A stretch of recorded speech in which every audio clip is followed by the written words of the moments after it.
Yo, yo, yo, what's going on, y'all? Here to bring you my review of Resistance 3 single player. Let me make one thing clear. Let me make one thing clear right now.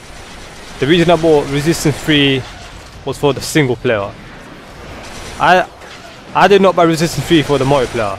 I mean, I see people trying to review this game based on the beta, the multiplayer beta they played, or they're trying to base reviews of the game based on the multiplayer. When they bought the game, they went straight to multiplayer. Don't bother about single player.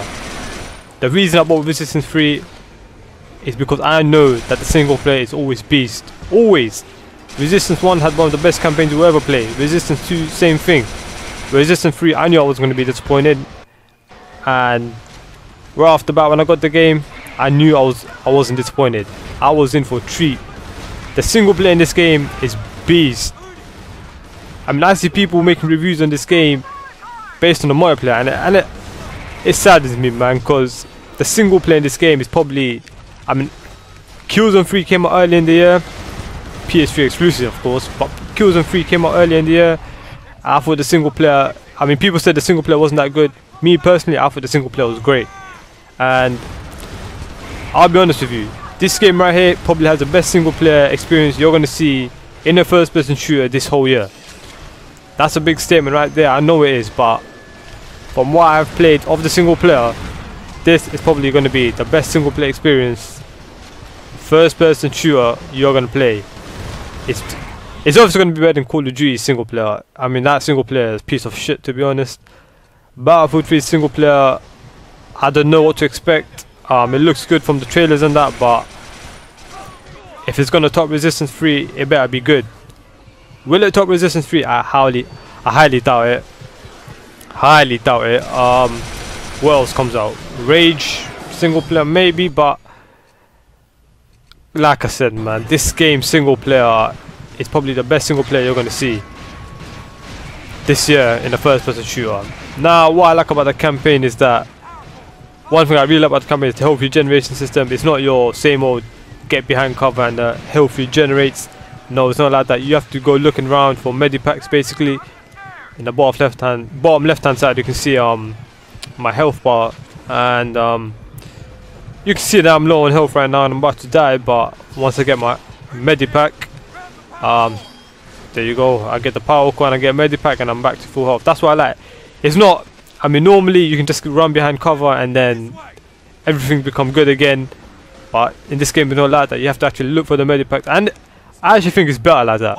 Me honestly, I think it's better when you have to look for medipacks and have medipacks in your inventory rather than just getting behind cover and regenerating your health. I think that's a great addition, and I have to give props to Insomniac, because other developers, they wouldn't dare try something anything like this, you know what I'm saying? They look to innovate, and it's paid off really well in my opinion. It makes the game better and it makes it more challenging. By the way, I am playing this game, the single player here, on hard difficulty.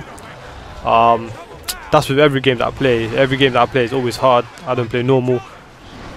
But yeah, this is hard difficulty, and I'm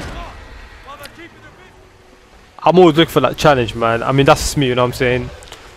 Another thing is that you get tons of weapons in this game. What I really like about the single player is that every weapon that you collect, as you use the weapon, you upgrade the weapon, and you basically rank up the weapon.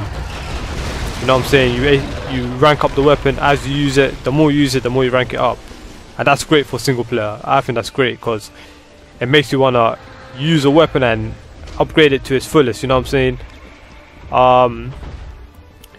You can have tons of weapons. There's lots of weapons. There's not just one or two.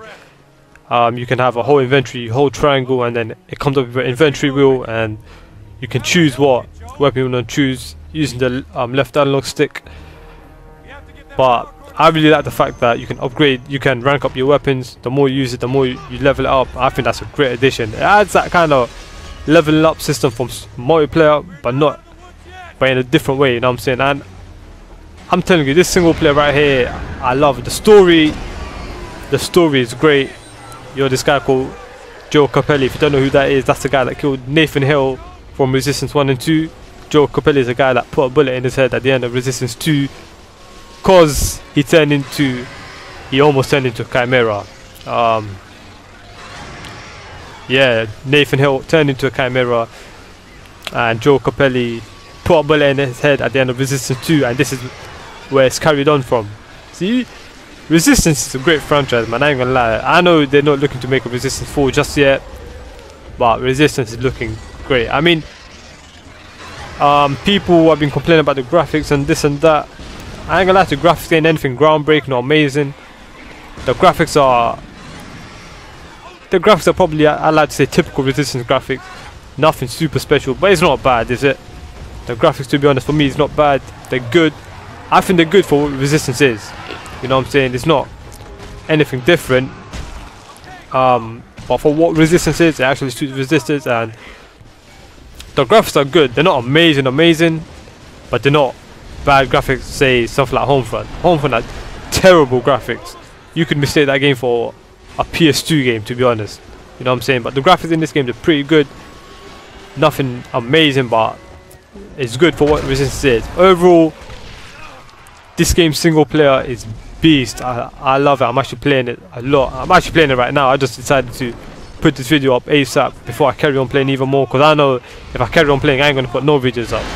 But overall, if you play Resistance 1 and 2, you're gonna love Resistance 3. I'd highly recommend any PlayStation fan out there to go get this. I mean, it's exclusive. You're not gonna find this on no Xbox or anything like that. I mean, go get this game, man. This game is great. You do not want to miss a game like this. Trust me. Even if you ain't played Resistance 1 or 2, I think you still like this game. But anyway, I will, once I finish the single player, I am going to jump onto multiplayer and check it out, and I'll try to put a few videos up, whatever. And these are basically notes that you can. There's notes all around the single player that you collect this and that, and oh yeah, and another thing, in the main menu of the game, there's like single players, some sort of store where you can buy all these other attributes, abilities for single player, which is great, because the more trophies you get, you actually get rewarded in this game for trophies, which I love. The more trophies you get, the more credits you get, and you use them credits to go and buy new abilities, cheats for the single player, and all this is great, man. The single player in this game is amazing for me. But I really like the fact that you get rewarded for your trophies, because you can use that in the store of the game, and then you can buy new skins, this and that. It's great. But anyways, final thoughts, this game, if you've got a PS3, go buy this game. It's as simple as that. I'll try to get multiplayer up soon, so stay tuned for that. I'm out. Peace.